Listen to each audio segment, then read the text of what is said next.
guys, sorry if the lighting's a little off today.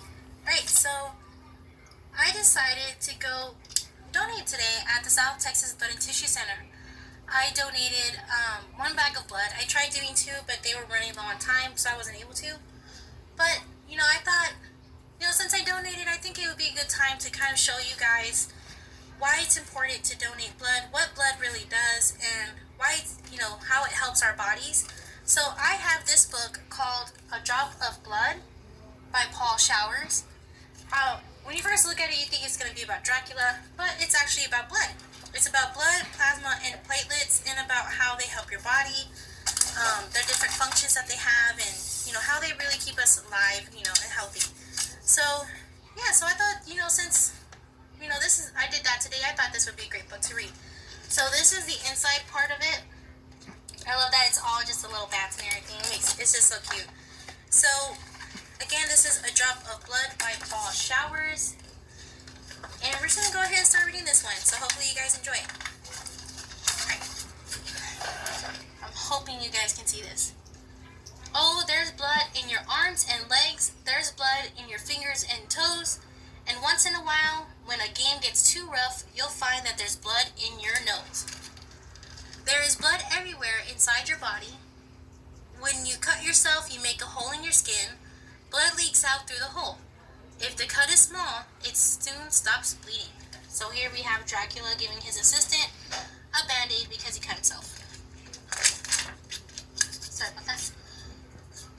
You don't have to cut yourself or bump yourself to find out where the blood is. You can see where it is. You can look at your hand. You can look at your blood with a flashlight. Go into the bathroom tonight and shut the door. Turn on the flashlight in the dark. Hold your fingers over the light, and what color are they? So you can see here, Dracula is kind of experimenting with what would happen if you put his fingers over a flashlight. Look in the mirror in the dark. Hold the flashlight behind your ear. What color is your ear? Shine the flashlight in your mouth. What color are the cheeks? The blood in your fingers and your ear and your cheeks makes them look red. So here we can see Dracula is realizing when the light goes on certain parts of his body, it shows red. And that's because we have blood going through them, going through those body parts. Blood is red because it is full of tiny red cells that float in a watery fluid called plasma. The red cells are very tiny.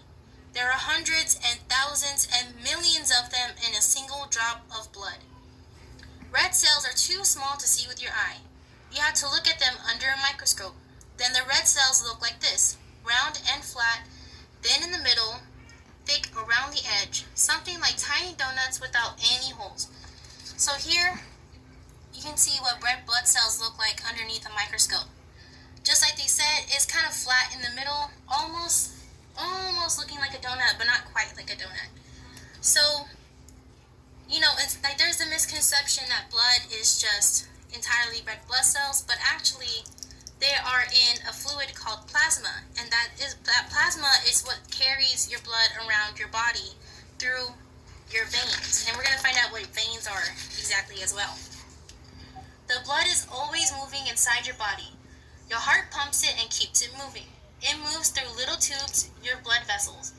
It moves out to the tips of your fingers, it moves up to your head and down to your toes. So here we can see Dracula is using himself as an example of how his heart has hundreds probably of these red, I didn't mean to say red, but these veins or blood vessels going throughout his entire body. So we can see some at his ears, going down all the way to his fingertips, and all the way down to his toes. So we actually have the same thing, just not as cartoony.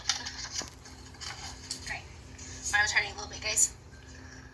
The red cells in your blood carry oxygen. Oxygen is part of the air you breathe.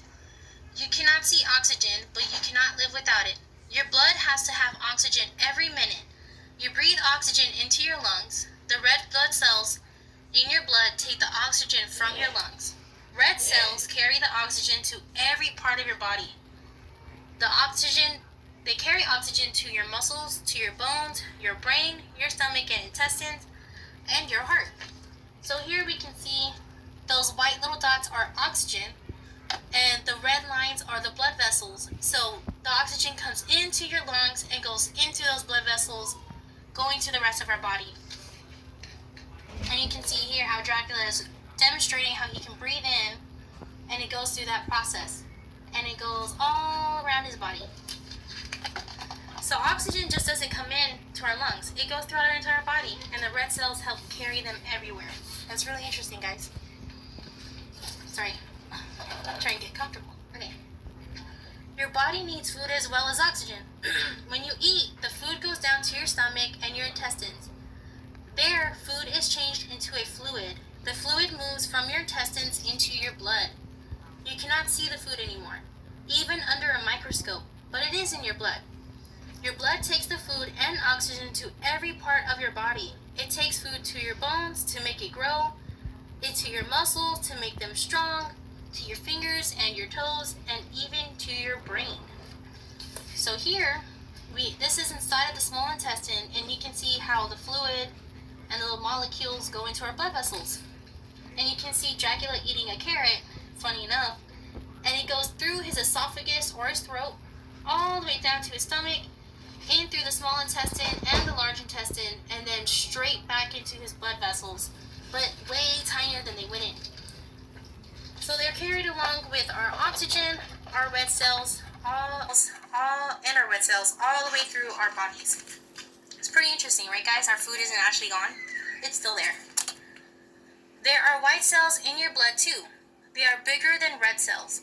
Your blood has fewer white cells than red cells, but there are thousands of white cells in one drop of blood. White cells protect your body against diseases and germs. A white cell wraps itself around a germ and eats it up. Then the germ cannot harm you.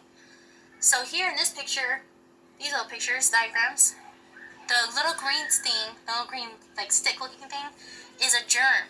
And the white blood cell wraps itself around that germ so it can trap it and then get rid of the germs to keep our body safe.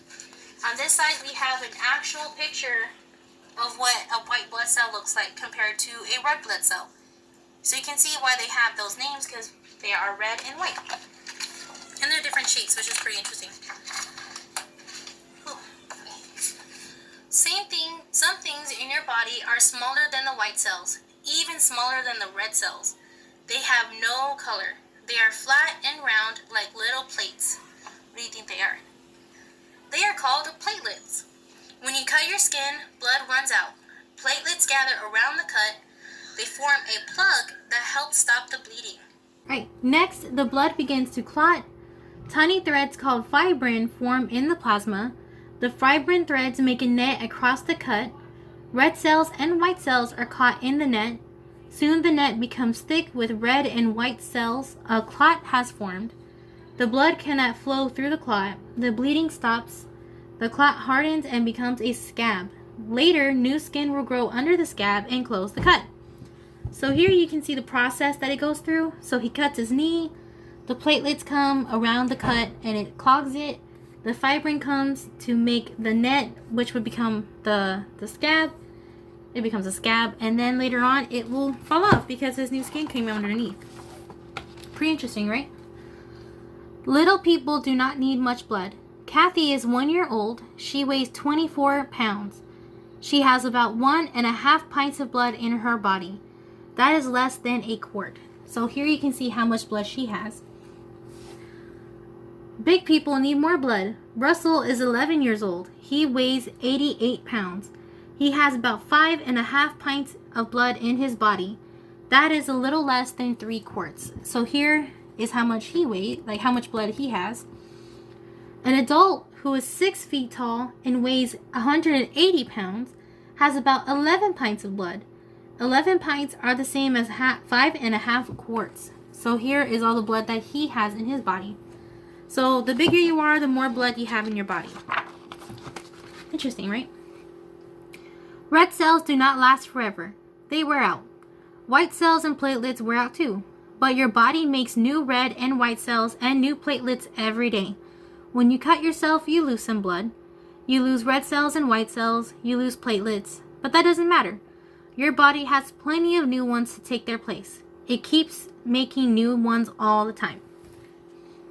Sometimes I cut my finger, sometimes I scrape my knee, sometimes a drop or two of blood comes dripping out of me. That means I lose some platelets, some white cells, and some red. I lose them by the millions in every drop I shed. But I don't get excited about my bleeding skin. For all the blood that oozes out, there's plenty more that's in.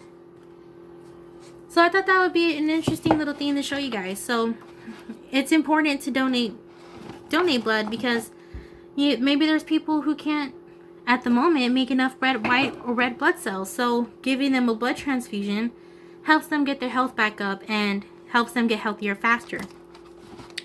So here we have some more facts about blood. I'm going to go up to the screen, so if you want, you can pause and read more of it. I'm only going to read a few lines. And when we have more information about how to be healthy on this side. So let's read more about blood. You have 100,000 kilometers of blood vessels in your body. That's long enough to circle the earth 2.5 times. Imagine your blood vessels lined up like that. That's a long, long, long blood vessel. Arteries carry blood that is full of oxygen and nutrients away from your heart so that your body can use them. Let's see what else we have. The heart contracts 100,000 times each day. That means it's pumping 100,000 times each day. And it pumps more than 2,000 gallons of blood in your body each day. That's really cool. Every year, 40,000 children are born with heart defects. Luckily, most defects can be treated with surgery or medicine. So if you were to donate when you're older and you have a certain blood type, but let's say O negative, if you have O negative, they can use that blood for anybody because O negative blood is a universal blood type. So I'm O negative, so my blood can be used for any person who needs it. And a while back when I first started donating, I had heard that they sent me an email saying that my blood was given to 2 people who live in San Antonio, Texas. That made me so happy to know that my blood helped somebody else out. So you never know, if you donate blood, you can also donate plasma and platelets. So if you want to go donate when you're older, or you want to talk about those adults in your life who you think should donate, you can talk to them about it and see if they're eligible. It's a really good thing to do. It helps out a lot of other people, and it also makes you more aware about your blood and how important it is. Just like this book did. It told us more about our blood that we probably didn't know. I know I didn't know that my heart pumps 100,000 times a day.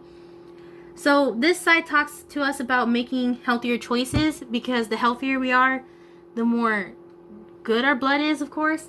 So it says to not smoke, eat a healthy diet, be active, run and jump. Good things to do are doing cardiovascular exercises, so things that work out your heart, like running and jumping. Those are really good things to do to help get your heart stronger, because you really, really want a strong heart. Let's see what else it says. It also gives us 2 other books that we can read just to know about our blood, the heart, and how to be healthy and strong. They're also written right here, so I can show them to you real quick. And I'm going to put them in the description as well, guys, if you want to go check those out. And Paul Showers, who made this book, he has more books on the back that he writes about. Cute little illustrations, but they're very informational. So here we have your heart, what happens to a hamburger, and why I sneeze, shiver, hiccup, and yawn. He kind of helps us question, he helps answer the questions that we usually have about why does this work this way, or how does that affect me. So reading his books is very, very helpful for you. So I hope you like this book, guys. This is one of my favorite books. I really enjoy this one. I actually read it to a few students in a classroom one time. They really enjoyed the book. They had so much fun with the little activity I had that went along with it. And, hopefully you guys can see how this information can be used, So that was, again, A Drop of Blood by Paul Showers. You guys take care. I hope everyone's doing well, and I'll see you next time.